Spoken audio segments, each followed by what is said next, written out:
Good morning, everyone. Welcome to Pre-Market News and Views. Today is Monday, March 4th, 2013. Thank you all for tuning in.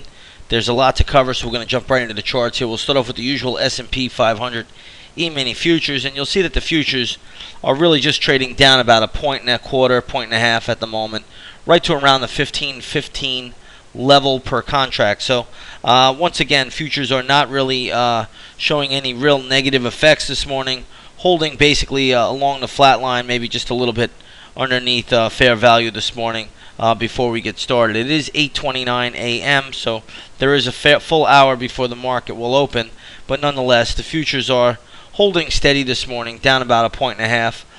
So we'll just take a look at a quick peek at the U.S. dollar index, and you'll see that the U.S. dollar index really has been losing some ground since around 5 o'clock this morning. Not a big decline by any stretch, but pulling back. And once the dollar pulls back, you'll notice that the market or the S&P 500 E-mini futures will catch a bid. That's generally what you want to watch for. You could go back to the E-mini futures chart. You'll see that actually put a low in around 2 o'clock, and then around 6 o'clock in the morning started to move higher on the pullback in the dollar. So once again, keep an eye on the dollar chart today. Normally volume on Mondays can be a little bit lighter, but Mondays have had a tendency to be a bit on the volatile side. I don't see anything all that terrific for the markets, nor do I see anything all that dire for the markets today.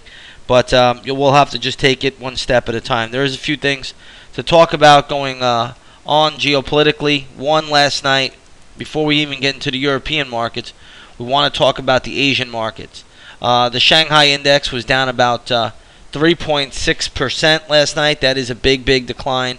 The Hang Seng, which is Hong Kong, down about 1.5%. So remember, traders should keep an eye out for all of these Chinese ADRs, stocks like Baidu, Sina Corp, China Mobile. These are all names that could be under some pressure this morning. If the U.S. markets hold up today, I really don't think there's going to be much of an ill effect here. But nonetheless, stocks like the PEK could be underwater a little bit. The FXI, these are ETFs that cover most of the Chinese stocks, and you can see there's a gap down this morning there as well. So again, all of the Chinese ADRs could be under some pressure today. I think traders should watch for that first and foremost. Also, the base metal stocks could be under pressure to start the morning. Stocks like Vale, stocks like Rio Tinto. These are all a few names that you could see here. They are gapping down ahead of the opening bell. BHP Billiton. This is another one starting a little bit on the weaker side. Let's take a look at Southern Copper Corp, SCCO. Not so bad, at least not yet. FCX. Nothing horrible there, but you are seeing a lot of names in that base metal sector. Industrial metals will be a little bit weak on that China news. So it looks like China selling off last night due to some a property sell-off. So basically, looks like Chinese property stocks got hit last night, and I think the government announced a new tax, 20% tax on any home that is sold. So that is never, a good thing for the markets, and raising taxes 20% is never a good thing either, especially on a home sold. If that happened here, that would just decimate the U.S. housing market further. So again, this is something that traders need to consider, need to take into account.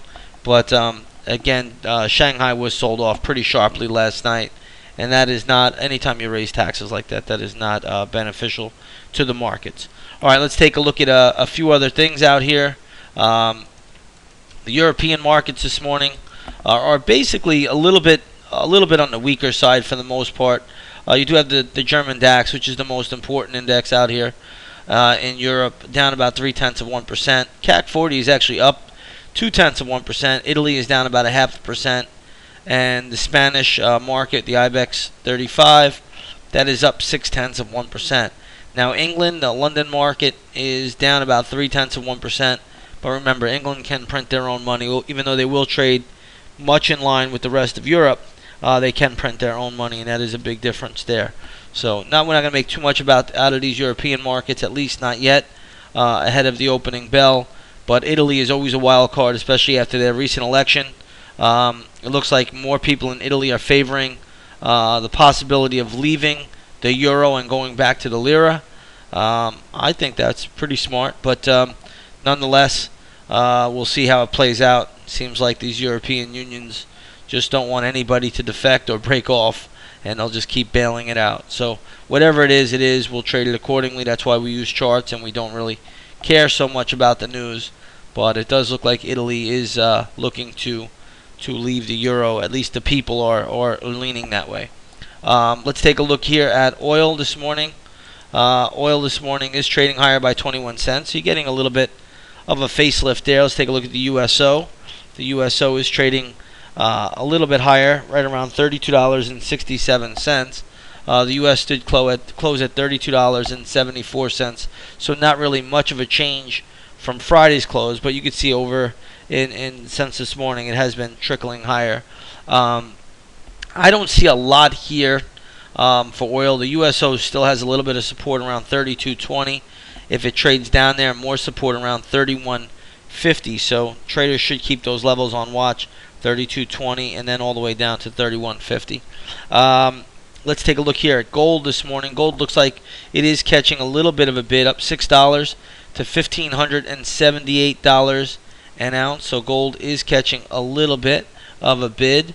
Let's take a look at the GLD, which will usually mimic gold for the most part, but not always, because gold does close at 1:30 and the GLD will trade till 4 o'clock. The GLD is trading right here at 152.71. On Friday, it closed at 152.44. So it is catching a little bit of a bid. Very important to watch gold over the next few days. It will tell us a lot. So again, stay tuned to that, and we'll fill you in on everything we're seeing on the charts. But the next couple of days will be very, very important and critical, in my opinion, for gold. There are a few stocks out here that are making some moves. Most notably, in the big cap world, it's Hess. Hess, I believe, came out with numbers. The stock's having a pretty nice little gap up this morning.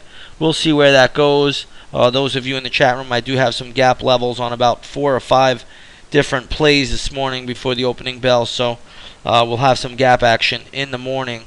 Really, that's what I'm seeing, at least so far. Hess is the big one that I am eyeing this morning. Out of economic news, some of the economic news that we are expecting today, it looks like you'll get some news out at 9:45 this morning. I think it's the ISM New York Manufacturing Index, and that'll be out at 9:45. Again, we don't know what what the economic news is going to do for the market, but we'll just watch the reaction. I don't know if it even matters, but we just want to watch the reaction out there, and that's first and foremost. The reaction in the market is what makes money. Who cares less if the number's up, down, all around, fixed? We don't even care. We just care about the market's reaction, and that's ultimately all you need to try to make money in this market. Okay, I pretty much wraps up everything that I was looking at this morning. I don't think I really missed anything all that important, but we'll just see how this market plays out. Again, futures are down $1.50 at the moment, but they are well off the morning lows, and you can see they've been really inflating all morning. Keep an eye on that U.S. dollar index. Markets will generally trade opposite the dollar. Once the dollar falls, that will help the major stock indexes to stay buoyant, and that usually happens around the lunch hour. So with that said, everybody have a great trading day, and we will see you all on the charts tomorrow. Take care, everyone.